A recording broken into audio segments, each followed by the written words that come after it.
আসসালামু আলাইকুম, সবাই কেমন আছেন? আশা করি সবাই আল্লাহর অশেষ রহমতে ভালো আছেন। অনেক দিন পর একটা ব্লগ নিয়ে আসছি, আর আজকের ব্লগটা হচ্ছে ঘোরাঘুরির ব্লগ। তো আমরা ঘোরার উদ্দেশ্যে বাসা থেকে বের হয়ে গিয়েছিলাম 8:30-8টার দিকে আমরা বের হয়েছি। আর আমরা যেখানে ঘুরতে যাব সেটা হচ্ছে ক্যামেরন হাইল্যান্ড। তো আমাদের বাসা থেকে যেতে প্রায় 3.5 ঘন্টার মতো লাগে। আর এটা হচ্ছে আমার ফার্স্ট টাইম ক্যামেরন হাইল্যান্ড যাওয়া। এর আগে আমি কখনো যাইনি।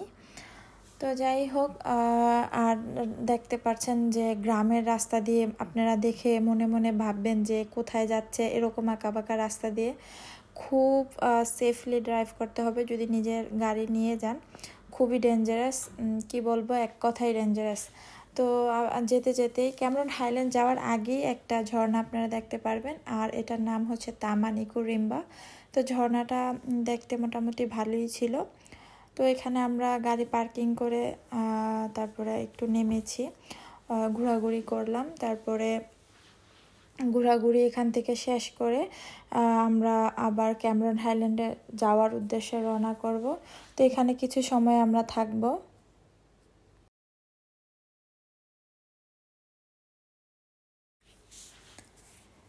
তো এই ঝর্ণার মানে পাশেই রাস্তার সাইডে এখানে অনেক দোকানপাট আপনারা দেখতে পারবেন, যেখানে বাঁশের বেতের তৈরি ব্যাগ, তারপর হচ্ছে বিভিন্ন রকমের আসবাবপত্র, ল্যাম্প, আরও বিভিন্ন রকমের জিনিস ছিল, যা দেখতে খুবই ভালো লাগছিল। মনে হচ্ছিল যে একটা গ্রামের একটা ফিল নেওয়া যাচ্ছিল আর কি। মানে গ্রামে সব সময় এগুলো দেখা যায়, কিন্তু বাহিরের দেশে এগুলা মানে অ্যাভেলেবেল দেখা যায় না আর কি। তো দেখে খুব ভালো লেগেছে। তো তারপর আমরা এখানে ঘোরাঘুরি শেষ করে ক্যামেরন হাইল্যান্ডের উদ্দেশ্যে রওনা করলাম। তো আমরা ক্যামেরন হাইল্যান্ডের চা বাগানে চলে আসছি। তো চা বাগান হচ্ছে ক্যামেরন হাইল্যান্ডের খুব অন্যতম একটা জায়গা। তো এখানে মানে ক্যামেরন হাইল্যান্ড আসলে সবাই চা বাগানে আসে, তো আমরাও তার ব্যতিক্রম না, আমরাও চলে আসলাম। আর এটার নাম হচ্ছে ক্যামেরন ভ্যালি টি আর কি। তো এটার 2টা গেট থাকে, তো আমরা প্রথম গেট দিয়ে ঢুকেছি।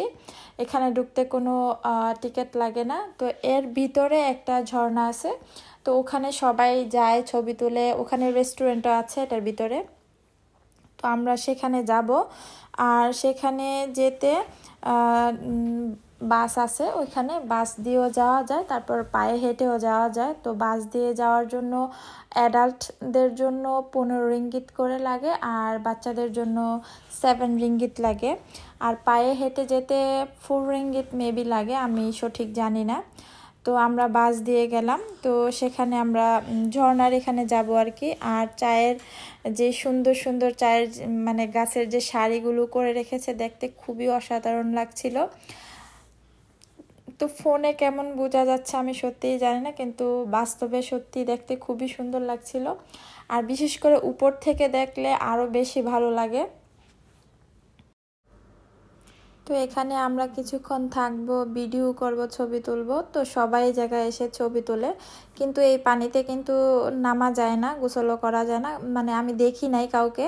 তো এর ভিতরে কিন্তু অনেকগুলো রেস্টুরেন্টও দেখা যাচ্ছে, এখানে বসে খাওয়া দাওয়া করা যায়, কফিও খাওয়া যায়, এখানে সব কিছুই আছে। তো আমরা এখান থেকে আরেকটু সামনে যাব।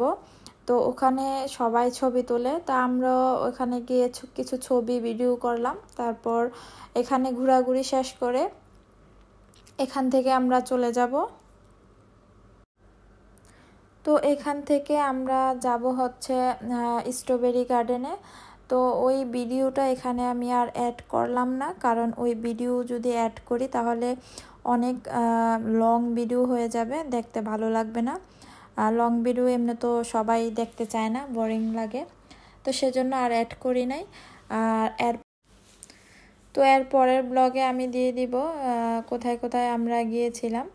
তো আমরা এখানে 1 রাত ছিলাম, যেহেতু আমরা আরও অনেক জায়গায় গিয়েছি। তো আমি সবগুলা ব্লগ আমি আপলোড করব। তো একসাথে তো করা যাবে না, যেহেতু অনেক লং ভিডিও হয়ে যাবে। তো আমরা এখান থেকে ঘোরাঘুরি শেষ করে দুপুরের খাওয়া দাওয়া এখান থেকেই করেছিলাম, এখানে রেস্টুরেন্ট ছিল। তো বাহিরের থেকে এখানে রেস্টুরেন্টের খাবারের দাম একটু বেশি ছিল, আর এটা সব জায়গাতেই হয়, তো এখানেও এরকমই ছিল। তো যাই হোক, এখানে আমরা খাওয়া দাওয়া শেষ করে তারপর আমরা স্ট্রবেরি গার্ডেনে গেলাম। তো আজ এই পর্যন্তই। ভালো থাকবেন, সুস্থ থাকবেন। যদি ভিডিওটা ভালো লাগে তাহলে একটা লাইক, কমেন্ট, শেয়ার করে দিবেন। আর এর পরের ভিডিও দেখার জন্য অবশ্যই আমার চ্যানেলটাকে সাবস্ক্রাইব করে দিবেন। যদি ফেসবুক থেকে দেখেন, ফলো করে দিবেন, তাহলে আমি ভিডিও আপলোড করার সাথে সাথে আপনারা ভিডিওগুলো দেখতে পারবেন। আল্লাহ হাফেজ।